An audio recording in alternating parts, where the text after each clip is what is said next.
Hey everybody, Lakes Region Aquariums here. This is my buddy Rowan. Hey Rowan, how's it going? What do you think of this tank? I like it. You like this tank? What's your favorite part of this tank? Probably the fish. The fish? That's what's up. I love the fish too. What do you think of the plants? Pretty cool, huh? Yeah. Like that? That's awesome. Yeah, nice, man. Well, that's awesome. Rowan wanted to be in this YouTube video, so he's going to be checking out Plantcity with me today. And that's pretty cool. Are you going to get a fish tank someday, Rowan? Probably. Yeah, I would think so. I hope so. I mean, you've been chilling here for a few days now, and you've been surrounded by nothing but fish tanks, right? So that's pretty cool. Well, alright, Rowan. That's awesome. I'm glad you're checking out Plantcity with me today. I'm glad you love the tank. He's been playing with the salamanders, he's been catching frogs, he's been doing everything we used to do when we were little, so it's super cool. So thank you, Rowan, for checking out. Say hi to YouTube, Rowan. Hi, YouTube. There you go. You're going to be on there. You'll see it. So yeah, that's it. So we'll get this video rolling on Plantcity. Thanks, Rowan.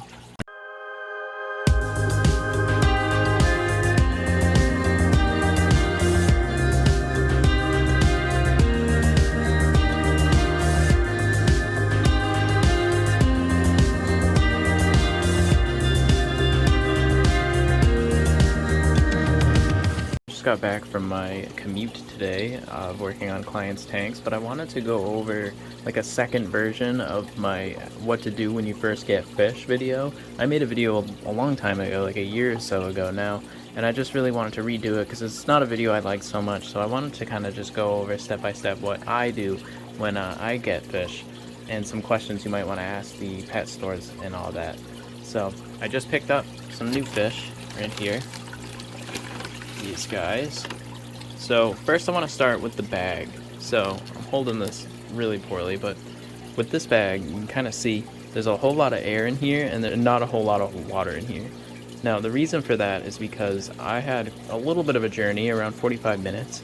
So it's always good if you have a longer trip and more fish. Like there's probably 10 fish in here, which is I'm going to get to that too. So usually when you first when you have a big trip ahead of you, you definitely want to ask for a little more air in there, because over time that air kind of gets stale and it's not so good for the water quality in the bag itself. So then the fish will start to kind of lose oxygen in a way, if that makes any sense. So it's always good to kind of get more air. The more air you have, the more time you have. And the less water you have, the more time you have, because you'll have more air in the bag, but you definitely want a decent amount of water in there so the fish can actually swim around. It's good to also put them in a nice dark bag like the one they were in, because that's going to keep them nice and calm and out of the light. You see when I pulled the bag out of the other bag, you kind of see they start to scurry around and everything because they're being exposed to the light. So now I've gotten home and I've put the bag in the aquarium. Now it's going to chill out and just kind of hang out and get up to temperature right now, which isn't going to take very long. It usually takes around 15 minutes or so. So I'm going to wait around 15 minutes and just let this bag get up to temperature. And I'm probably going to turn the lights off as well, just so it's a little less stressful for the fish in the bag, because now they're in this whole new environment with a whole bunch of other fish swimming around them. So we want to just make sure they're not as stressed out as they already are. We want to kind of keep them stress-free the best we can, because stress can be a huge killer in these guys, so in every fish. So stress is the #1 killer in fish, just like human beings. So that's what I'm going to do. I'm going to just kind of let this bag hang out, get up to temperature, turn the lights off, and then I'll be right back. Alright everybody, I just got back. I turned the light back on, and usually you would keep the lights off for this whole entire operation, this whole entire you putting fish in your tank. Just bear with me, I'm just doing this for visual purposes, obviously. So yeah, the fish are doing okay. Now, I said I was going to get back to how I have 10 fish in this bag. You never really want to get 10 fish unless you have a super established aquarium like this, and plus these fish are all really tiny. They are the dwarf metallic carplets. And those guys, I think that's how you say their name, but they're really tiny, they stay really small, and they're really good schoolers, so I really wanted to try them out. But I got around, I think 10 of them, so I'm going to put them all in there. They're tiny, so they don't really add a whole lot of bio load to the aquarium. Now, if you just got your aquarium set up, like let's say this had no plants in it or anything, I just set it up, 2 weeks ago, and I put 10 fish in. You're going to get an ammonia spike that's going to just ruin the hobby for you. Hopefully not, but hopefully you would learn from that and you would continue to do your thing. But sometimes that is what happens. I've seen that happen so many times. People get way too many fish at first, and then boom, everything dies, and they can't get their tank balanced out. It sucks, but that's what happens to a lot of hobbyists who are just starting out. But since this tank is fully established and it's, you know, tiny fish, there's really no problem here. This tank can definitely handle their load, and I don't really have a lot of fish in here to begin with.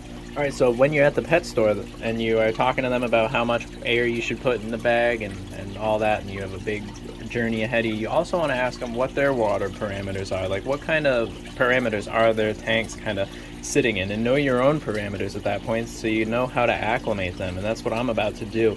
So when it comes to acclimating your fish, basically after the 15 minutes you let them chill in the bag, get used to the temperature, you can open the bag. Now I like to open the bag as soon as I get them home, just because I want that air out of there, but with that much air you're going to be fine for quite a while. But yeah, just open up that bag, and then you're going to let them kind of just hang out. I'm going to show you visually because it's hard to explain. I'm just going to show you how it's done, so I'm just going to pause my phone really quick. Okay, so now I have this bag opened up, and it is nice and open up here, so it's still getting oxygen. You don't want it to be pinched off like that, because sometimes that will just cause, you know, it'll not be good because they'll lose oxygen. See, my angelfish is desperately going after these fish in here. He's curious to see what's in there. And that's another thing. I've heard so many people say, you know, don't keep angelfish with small fish. Works out in my aquarium. Like, these guys were all super puny at one point with him. He's just curious of the bag. I see all the fish do it. I've seen many fish do it, but if it works out for you, it works out for you. But anyway, back to the point. So I've opened this bag. Now, you definitely want to know what the parameters are, because that's going to tell you how long you want to kind of acclimate them. If the parameters are super far off, then maybe hold off on the fish for a little while and try and get your tank to look more like the pet store's tank, or a little bit closer to it, so the acclimation is actually a little more easier on the fish when you finally get them. So now what I'm going to do is I'm going to take a little cup of my aquarium water, and I'm going to kind of pour that in there, just in the tank a little bit. I mean, in the bag, floating in the tank. And I'm going to put 2 little glasses, or whatever, cupfuls of water, if you will, in there. Now that's slowly going to let these fish kind of get used to the water that they're about to be launched into. So they're really used to their own aquarium water. And then you are going to slowly bring them in clutch with your own aquarium water, so they kind of have a hint of what they're about to be swimming in. So that's the whole plan here. So you're going to do that once every, I would say probably once every 5 to 10 minutes. You'll put a little bit of water in, not too often and not too, you know, spaced out, but just slowly add small amounts of water to the bag so they slowly get used to it. Now that they're already used to the temperature, it should be easy on them. And obviously if you put too much water in at first, then it's going to be, you know, it'll defeat this whole purpose. It will just kind of put them into shock sometimes if they're not used to that water, or if the parameters are too far off. They're really not going to appreciate that. So you want to do it slow and steady. Look at that elegant glow in Plantcity. Isn't that nice? So the lights are off right now. Unfortunately, I do have that on. I can't do anything about that. I won't be able to see down here if I turn that off. But it is relatively very dark in there, so the fish are definitely looking a lot better there. You know, you want to look for their gill function. Like, if their gill function is breathing like really, really fast, then kind of chill out a little bit and take your time. Like I said earlier, just take your time with it. Let them chill out. But I have put 3 or probably 5 big water scoops of water in there over the past 15 minutes, I want to say. So it is time to get these guys out of your tank. Now I'm going to set up my tripod for this next part, because I'm going to be pouring them into a net, into a bucket, because you don't want pet store water in your tank. And the reason for that is because you really don't know. They might have had an ick outbreak later that day. They might have something like that happen. Usually a lot of people will do quarantine tanks, and the quarantine tanks are a really good idea. It's just something I don't do, and I used to do it, but I haven't done it in a long time. I haven't introduced anything to my aquariums. I know the people I get these fish from very well, and they're very, very true to me if they have issues in their tanks, and I know how thoroughly they watch their tanks. But usually the the case is you want to kind of watch them for, like, you might, let's say you got a fish with ick or something and you put it in your aquarium, then you have the potential to kind of, everybody gets ick in your well-established aquarium or something like that. So just be careful of that. Some people quarantine their fish, but if you are quarantining, definitely do the whole acclimation the same exact way.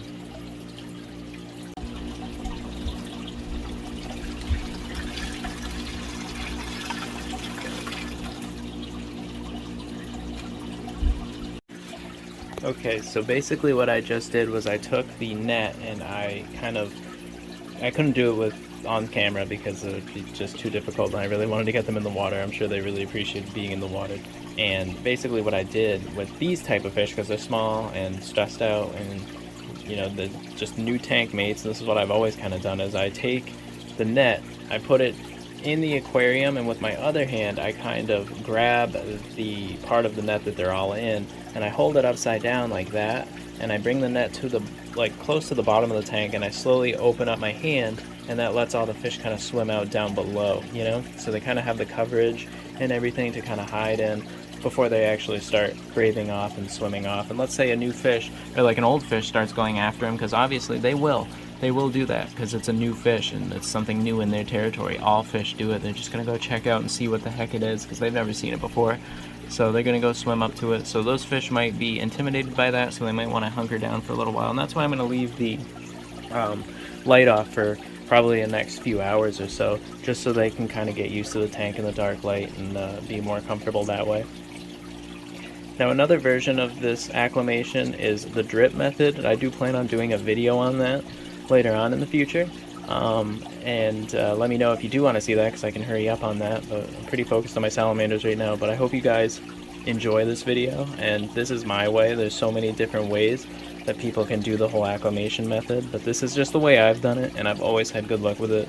So let me know what you think. It's a quick, easy way, and I think it's easy for people to understand that way with just the cup instead of the drip method. But I hope you guys enjoy this video. I hope you learned something. Thank you for watching, and I hope you have a good rest of the day.